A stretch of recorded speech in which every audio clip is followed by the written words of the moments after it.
नमो नमः सर्वेभ्यः। मैं कुलदीप सिंह, सहायक आचार्य संस्कृत, राजकीय कला महाविद्यालय सीकर। आज हम स्नातक तृतीय वर्ष के प्रथम प्रश्न पत्र में पंडित दीनदयाल उपाध्याय शेखावाटी विश्वविद्यालय सीकर में निर्धारित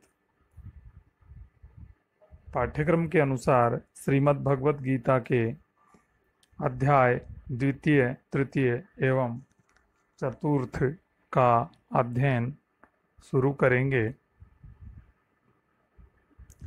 भगवत गीता कृष्ण द्वैपायन वेदव्यास द्वारा रचित विशाल महाकाव्य महाभारत का ही एक भाग है। द्वितीय अध्याय को सांख्य योग भी कहा जाता है। द्वितीय अध्याय में कुल 72 श्लोक हैं। महाभारत में कुल 18 पर्व हैं, जिनके नाम हैं आदि, सभा, वन, विराट, उद्योग, भीष्म, द्रोण, कर्ण, शल्य, शौप्तिक, स्त्री, शांति, अनुशासन, अश्वमेध, आश्रमवासिक, मौसल, महाप्रस्थानिक एवं स्वर्गारोहण। श्री कृष्ण द्वारा अर्जुन को गीता का दिया गया यह उपदेश भीष्म पर्व में विद्यमान है। 18 अध्यायों में विभक्त 700 श्लोकों वाली यह गीता संवाद शैली में लिखी गई है। प्रश्नोत्तर शैली भी कहा जा सकता है।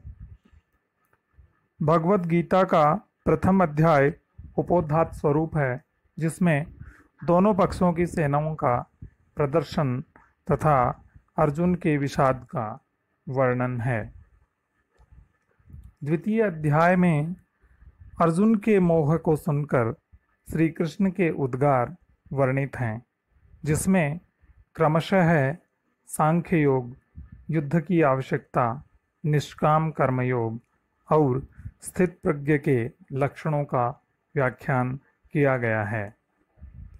अर्जुन को युद्ध के लिए प्रेरित करते हुए श्री कृष्ण अनेक तर्क देते हैं, जिसमें प्रथमतः वे आत्मा के स्वरूप का वर्णन करते हैं। फिर युद्ध न करने के कारण अर्जुन को जो अपयश मिलेगा उसका वे विस्तार से वर्णन करते हैं। इसके अनंतर निष्काम कर्मयोग का पूर्ण विवरण इस अध्याय में दिया गया है। तत्पश्चात स्थित प्रज्ञ की विस्तृत व्याख्या श्री कृष्ण ने अर्जुन को व्यक्त की है, ताकि वह युद्ध के लिए प्रेरित हो सके।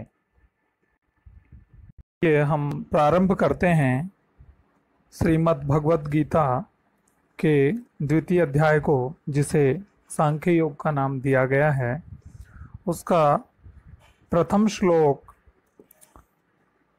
संजय उवाच, अर्थात संजय कहते हैं, सारे दृश्य को, जैसा कि आप सब लोग जानते हैं कि संजय को भगवान श्री कृष्ण ने दिव्य दृष्टि प्रदान की थी, ताकि वह सारा दृश्य जो युद्ध में कुछ भी हो रहा है वह महाराज धृतराष्ट्र को यथातथ वर्णन कर सके। तो संजय बता रहे हैं, तम तथा कृपयाविष्टम अश्रुपूर्णाकुलेक्षणम विसीदन्तमिदं वाक्यम उवाच मधुसूदनः। अर्थात इसका अन्वय इस प्रकार है, कृपया आविष्टम अश्रुपूर्णाकुलेक्षणम तम तथा विसीदंतम मधुसूदनः इदं वाक्यम उवाच। अर्थात कृपया अर्थात करुणा से आविष्टम,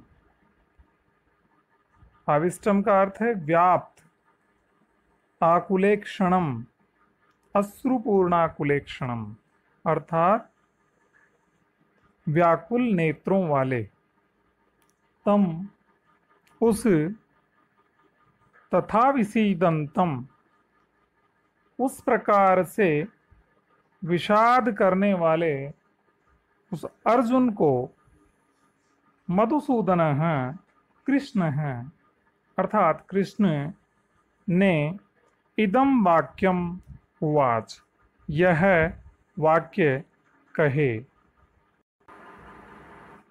अर्थात संजय बोले कि वैसी कायरता से आविष्ट व्याकुल उन अर्जुन के प्रति जो कि विषाद कर रहे हैं और आंसुओं के कारण जिनके नेत्रों की देखने की शक्ति अवरुद्ध हो रही है, ऐसे उन कृष्ण, ऐसे उन अर्जुन को भगवान मधुसूदन ने यह वचन कहे। श्री भगवान उवाच कुतस्त्वाकश्मलम् इदं विषमे समुपस्थितम् अनार्यजुष्टम् ऐश्वर्यम् अकीर्तिकरम् अर्जुन। अन्वय देखते हैं। अर्जुन अनार्यजुष्टम ऐश्वर्यम अकीर्तिकरम इदम कश्मलम विषमे त्वा कुतः समुपस्थितम। भगवान श्री कृष्ण कहते हैं कि हे अर्जुन, अनार्य दुष्टम अर्थात श्रेष्ठ पुरुषों द्वारा न करने योग्य, ऐश्वर्यम अर्थात स्वर्ग को न देने वाला, अकीर्तिकरम कीर्ति को नष्ट करने वाला, इदम यह कश्मलम अज्ञान, विषमे असमय में, त्वा तुझमें, कुतः समुपस्थितम कहाँ से उपस्थित हो गया। अर्थात श्री भगवान ने कहा कि हे अर्जुन, तुमको इस विषम स्थल में यह मोह कहाँ से उत्पन्न हुआ है। यह आर्य आचरण के विपरीत न तो स्वर्ग प्राप्ति का साधन ही है और न ही कीर्ति को प्राप्त कराने वाला ही है।